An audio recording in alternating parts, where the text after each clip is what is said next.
Hi guys, welcome back to my channel. Today I'm going to show you how you can exchange the Libertadores player. This is part 1. So there are guarantee 80 and 87 OVR best player. So let's get started. Before we start, I made this video is for beginner, new player that are still confused how to challenge the event, how you can complete the mission and get ton of rewards from this game. Let's get started by tapping your club and tap this exchange feature. Tap the middle one, the CONMEBOL Libertadores event. So let's get started. This is the part 1.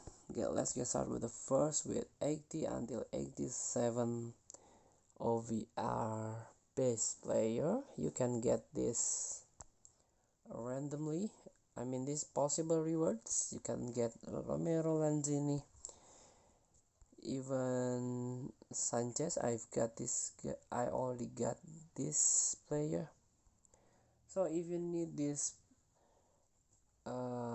first one, the 80 and the 87 of our best player, you can do it by exchange with 70 of our attacker,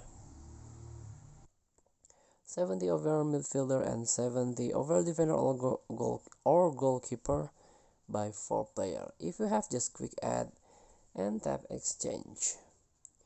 Thank you for watching. Don't forget to comment, like, and subscribe. Also click thanks button below. Enjoy the game.